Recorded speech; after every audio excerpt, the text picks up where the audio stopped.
नमस्कार। इस वीडियो में जानेंगे भारत में बहने वाली 10 सबसे लंबी नदियों के बारे में। तो इस वीडियो को लास्ट तक देखें और वीडियो को लाइक करके चैनल को सब्सक्राइब कर ले। चलिए वीडियो शुरू करते हैं। नंबर 10 पर है कावेरी नदी। यह नदी दक्षिण भारत में कर्नाटक और तमिलनाडु में बहती है। यह पश्चिम घाट के पर्वत ब्रह्मगिरी से निकलती है। इसकी कुल लंबाई 800 किलोमीटर है। यह नदी दक्षिण पूर्व में प्रवाहित होकर बंगाल की खाड़ी में मिल जाती है। नंबर 9 पर है महानदी। यह नदी छत्तीसगढ़ तथा उड़ीसा में बहती है। इस नदी का उद्गम रायपुर के समीप सिहावा नामक पर्वत श्रेणी से होता है। इस नदी की कुल लंबाई 890 किलोमीटर है। यह नदी बंगाल की खाड़ी में जाकर मिल जाती है। नंबर 8 पर है ब्रह्मपुत्र नदी। इसका उद्गम हिमालय में स्थित मानसरोवर झील के निकट से होता है। यह नदी तिब्बत, भारत और बांग्लादेश से होकर बहती है। भारत में यह नदी अरुणाचल प्रदेश और असम में बहती है। इसकी लंबाई की बात करें तो इसकी कुल लंबाई 2900 किलोमीटर है। वही भारत में इसकी कुल लंबाई 920 किलोमीटर है। यह नदी बांग्लादेश में गंगा नदी में मिल जाती है। नंबर 7 पर है चंबल नदी। यह यमुना की सबसे बड़ी सहायक नदी है। इसका उद्गम मध्य प्रदेश के जानापाव की पहाड़ियों से होता है। यह मध्य प्रदेश, राजस्थान, उत्तर प्रदेश में बहकर यमुना नदी में मिल जाती है। यह राजस्थान की सबसे लंबी नदी और प्रमुख नदी है। इसकी लंबाई 1024 किलोमीटर है।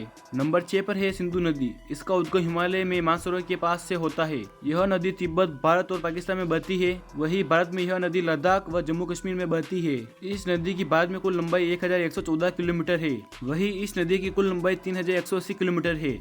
यह भारत में प्रवाहित होने वाली सबसे बड़ी नदी है। नंबर 5 पर है नर्मदा नदी। नर्मदा का उद्गम अमरकंटक से होता है। यह पश्चिम दिशा में बहने वाली भारत की सबसे लंबी नदी है और एमपी की भी सबसे लंबी नदी है। यह 3 राज्य मध्य प्रदेश, महाराष्ट्र और गुजरात में बहती है, जिसके बाद अरब सागर में गिर जाती है। इस नदी को मध्य प्रदेश की जीवनदायिनी भी कहा जाता है। इसकी कुल लंबाई 1312 किलोमीटर है। नंबर 4 पर है यमुना नदी। यह गंगा की सबसे बड़ी सहायक नदी है। यमुना के किनारे ही देश की राजधानी दिल्ली स्थित है। यमुना का उद्गम उत्तराखंड में यमुनोत्री नामक स्थान से होता है, जिसके बाद यह हरियाणा, दिल्ली और उत्तर प्रदेश में जाकर प्रयागराज में गंगा से मिल जाती है। इसकी कुल लंबाई 1376 किलोमीटर है। नंबर 3 पर है कृष्णा नदी। इसका उद्गम पश्चिम घाट के पर्वत महाबलेश्वर से होता है।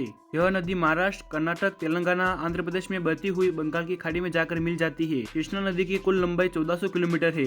नंबर 2 पर है गोदावरी नदी। यह प्रायद्वीपीय भारत की सबसे बड़ी नदी है। इसे दक्षिण गंगा भी कहा जाता है। इसका उद्गम पश्चिम घाट के त्र्यंबक पहाड़ी से होता है, जो कि महाराष्ट्र के नासिक जिले में है। इसके बाद यह छत्तीसगढ़, तेलंगाना, आंध्र प्रदेश और उड़ीसा से बहती हुई बंगाल की खाड़ी में मिल जाती है। नंबर 1 पर है गंगा नदी। गंगा नदी भारत की सबसे प्रमुख नदी है। गंगा नदी का उद्गम उत्तराखंड में गंगोत्री नामक ग्लेशियर से होता है। इसके बाद गंगा नदी उत्तराखंड, उत्तर प्रदेश, बिहार, झारखंड और पश्चिम बंगाल में बहती है, जिसके बाद यह बांग्लादेश में प्रवाहित होते हुए बंगाल की खाड़ी में गिर जाती है, जहां गंगा नदी और ब्रह्मपुत्र नदी दुनिया का सबसे बड़ा डेल्टा बनाती है। गंगा के किनारे भारत के कई बड़े शहर स्थित है। गंगा नदी की कुल लंबाई 2525 किलोमीटर है और यह भारत की सबसे बड़ी नदी है। ऐसे ही और वीडियो देखने के लिए वीडियो को लाइक कर चैनल को सब्सक्राइब कर ले।